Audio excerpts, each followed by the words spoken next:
एक गांव था, नाम था ढोलकपुर। बड़ा ही शांत और सुंदर गांव था। लोग हमेशा खुशी से झूमते थे क्योंकि उस गांव में रहता था महाराज रायस्टार, जो अपने गांव के लिए एक शेर था जो कभी अपने लोगों के साथ गलत होने नहीं देता था। लेकिन उस गांव में छुपा था एक डरावना राज, एक राज जो सबके दिल में था पर जुबान पे नहीं। गांव के बीच एक सूखा हुआ पेड़ था जिसे लोग कहते थे श्रापित पेड़।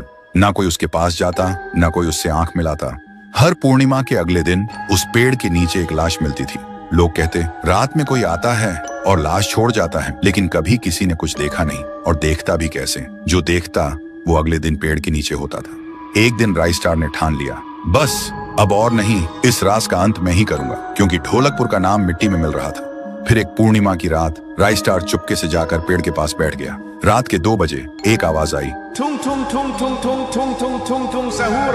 और फिर वो पेड़ भूत में बदल गया। वो भूत कुछ अजीब सा था, एक भयानक शैतानी हंसी वाला चेहरा, आंखें बड़ी बड़ी। वो पेड़ चल के एक घर के गेट को जोर जोर से खटखटाने लगता है। तभी एक आदमी डर के मारे आवाज सुन के बाहर निकलता है। वो भूत अपने लकड़ी जैसे हाथ से एक ऐसा थप्पड़ मारता कि उसकी सांस वहीं थम जाती है और उसी जगह उस लाश को ले जाता है और वापस फिर से पेड़ बन जाता था। देखते ही रायस्टार का दिल कांप जाता है, पर वो कुछ बोलता नहीं।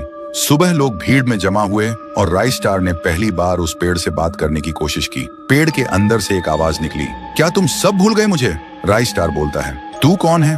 पेड़ बोलता है, मैं हूँ ठुन ठुन ठुन साहुर। एक वक्त था जब मैं भी इस गांव का एक प्यारा सा बच्चा था, लेकिन 100 साल पहले मुझे इसी पेड़ से रस्सी बांधकर उल्टा लटका दिया गया, गांव वालों की आंखों के सामने, और मेरी मौत को तमाशा बना दिया गया, सिर्फ इसलिए क्योंकि मैंने एक राज देख लिया था जो लोग छुपाना चाहते थे। और उसी पल से मेरी रूह इस पेड़ से जुड़ गई।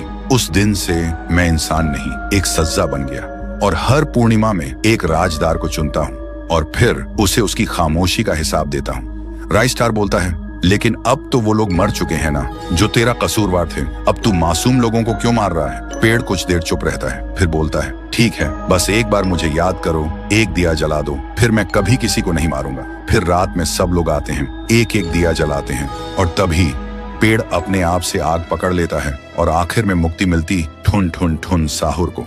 उस दिन के बाद गांव में कभी कोई लाश नहीं मिली। हर पूर्णिमा में लोग एक दिया जलाकर उसकी यादों को जिंदा रखते हैं, क्योंकि अगर भूल गए तो सपने में एक आवाज सुनाई देती थी, थुंग थुंग थुंग थुंग थुंग थुंग थुंग थुंग थुंग सहूर। 1 साल बीत चुका था। ढोलकपुर वापस शांत था। गांव के लोग फिर से खुशी से जीने लगे थे।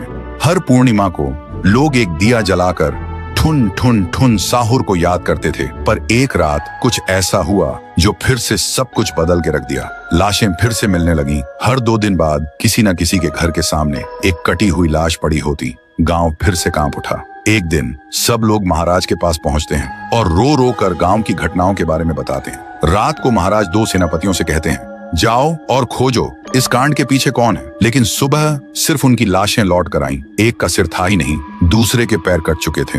महाराज समझ गए कुछ तो लौट आया है, कुछ जो सिर्फ मौत का खेल खेल रहा है। और फिर कहते हैं, अब इस जंग का सामना मुझे ही करना होगा। उसी रात महाराज चुपके से गांव में आते हैं और एक पेड़ के पीछे खुद को छुपा लेते हैं। और ठीक रात के 2:30 बजे अचानक कहीं से धुआं छा जाता है और उस धुएं के अंदर से एक आवाज आती है,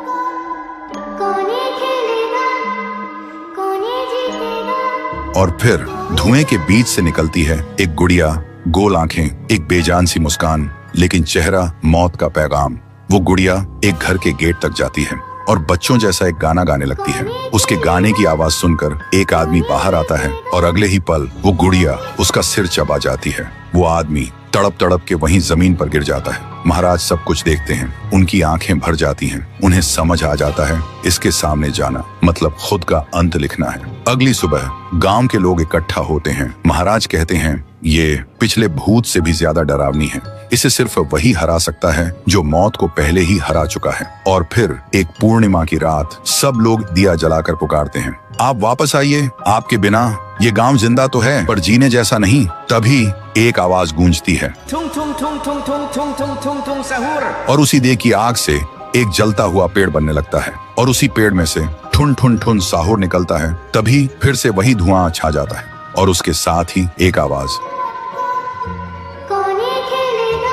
सब लोग घुटनों के बल गिर जाते हैं और कांपती आवाज में बोलते हैं, हमें बचाइए, वो आ गई है। ठुन ठुन ठुन साहुर एक जोरदार जंप करता है और सीधा उस धुएं में घुस जाता है और शुरू होती है एक आखिरी जंग ठुन ठुन ठुन साहुर और गुड़िया की। जमीन कांपने लगती है, आसमान से बिजली गिरती है और जब धुआं हटता है तो दिखाई देता है गुड़िया बिखर चुकी थी। हाथ अलग, सिर अलग, पैर अलग। और तब से गांव में फिर से एक नई सुबह हुई।